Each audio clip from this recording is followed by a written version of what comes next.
พี่น้องเลือกเป็นเหยียบตื้นเบิดเฮ็ดเสียกทะเลอยู่โอ้โหเห็ดละโงกตูมละโงกดงส้มตูมพี่น้องมาปล่อยไข่ละโงกไงตั้งเธอเลยอยู่ปล่อยอีกแล้วสวัสดีครับพี่น้องบรรยากาศเศร้าๆกับป่าหาเห็ดนะครับหมอกเต็มเลยพี่น้องบรรยากาศดีมากมื้อนี้อากาศเย็นแถบผู้เรือเนาะครับเนาะไปหาเห็ดกัน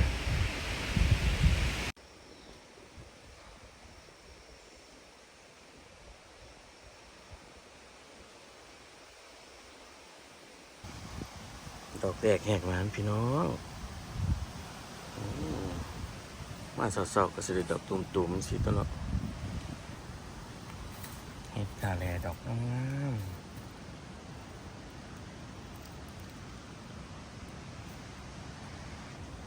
อีกดอกนึง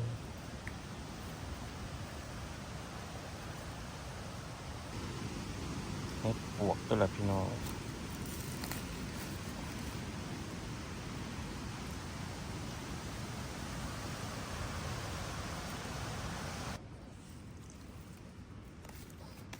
เห็ดต้องฝนดอกนุ่มๆ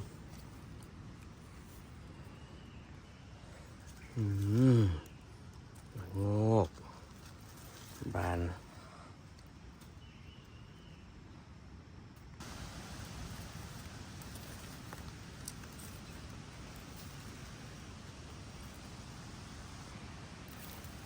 งอก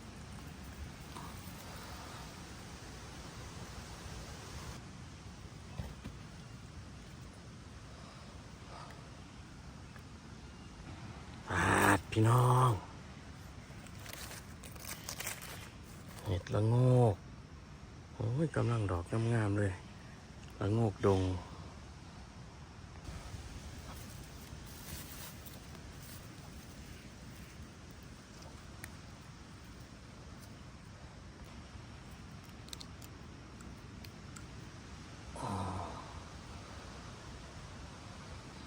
พี่น้อง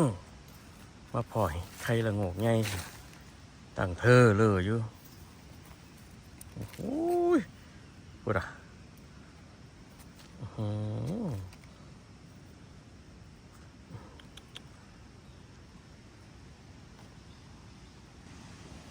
ระโงก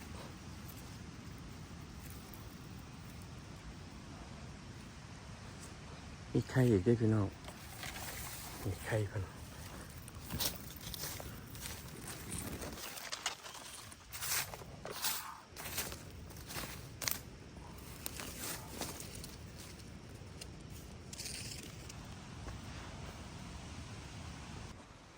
เอ้ยผู้กาสิเริ่มต้นจังได๋ล่ะพี่น้องสมาหลายแท้พูดอ่ะโอ้ยอ้อมขีบอ้อมแดนอยู่เออ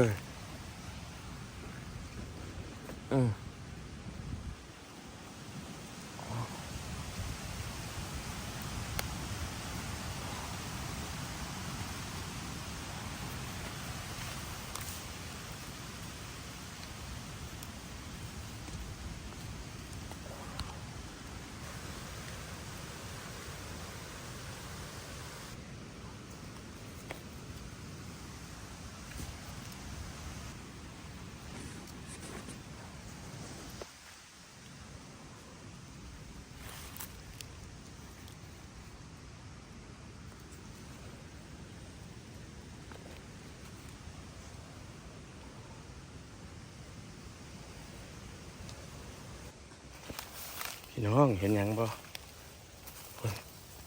เห็ดเธอเลยเยอะเปิ่น2 ดอกคนต้นนี่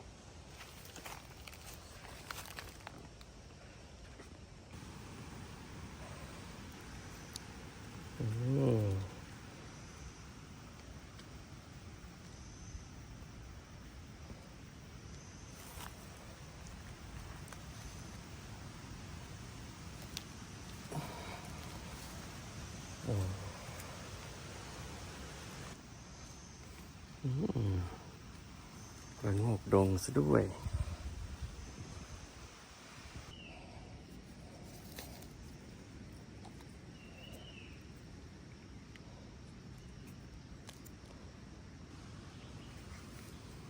เห็ดละโงกขาว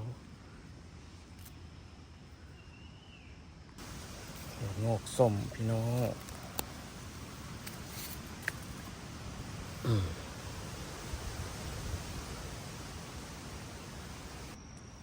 ละโงกส้มอีกแล้วครับ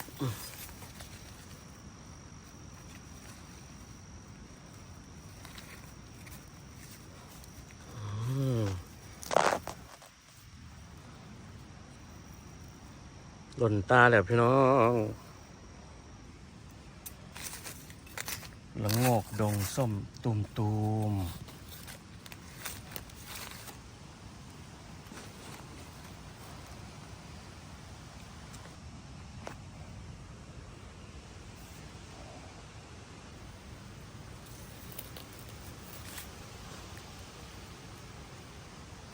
ละโงกขาว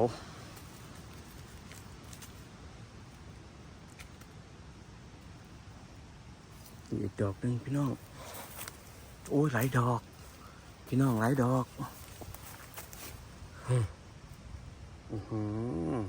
พุ่นอ้อมกอไผ่เลย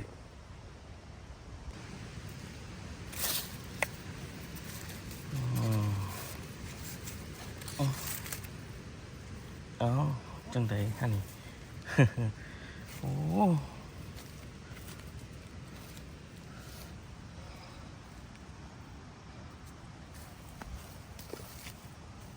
ตากระเต็มแล้ว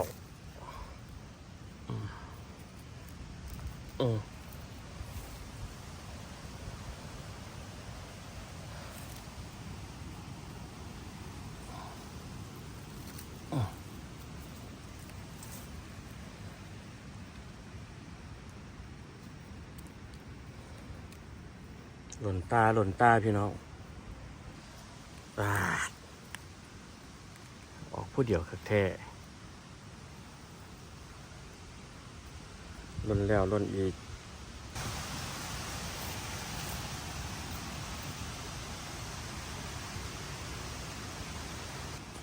ปล่อยอีกแล้ว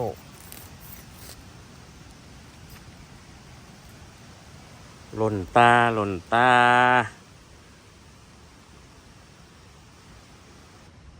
โอ้ยจะมาหลายแท้เอ้ยสิได้ไปเปลี่ยนตาดิฮะนี่หล่นหมดล่ะเฮ็ดเพิ่งดอกงามๆเพิ่งนกยูงมาคลิปที่ 2ของมื้อนี้ครับพี่น้องไปเขาป้าหาเฮ็ดกันอีกหลังจากมื้อเช้าหล่นตาไปเรียบร้อยแล้ว ไปอีกเข้าไปเห็ดละโงกตูม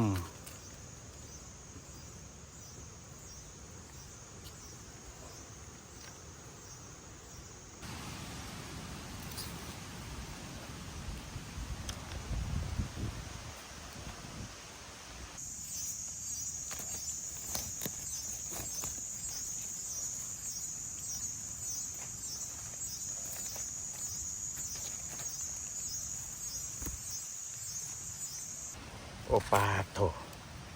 สมังงามแท้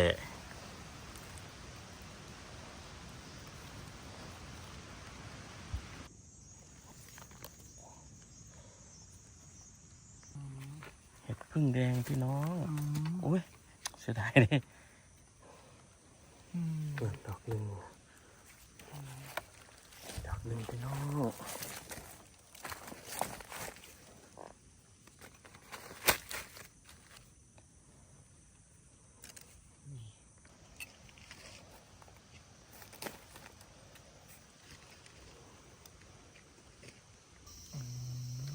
เจอจังๆพี่น้อง สวยงามสีงามกับสีสม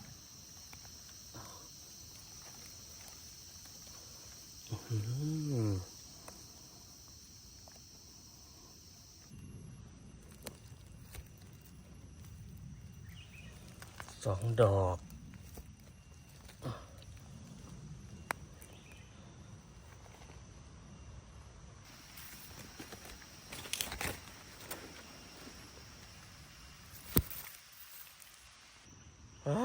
พี่น้อง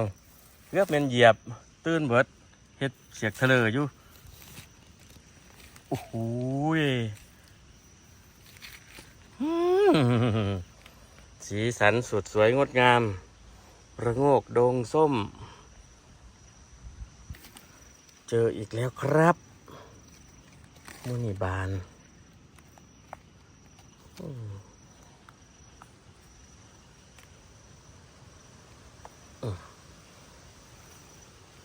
เอาดอกตูมพุ่นไปเอาดอกตูม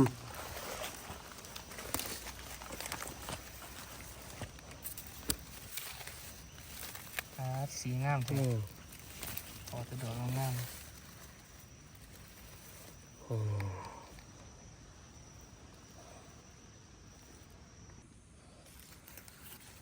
เห็ดปดดิน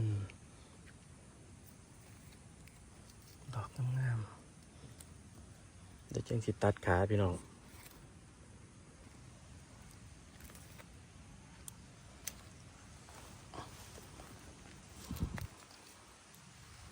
เห็ดปดดิน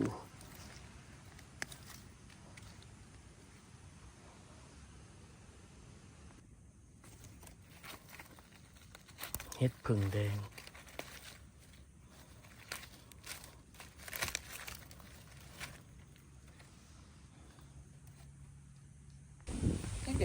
ผลงานรอบสองพี่น้อง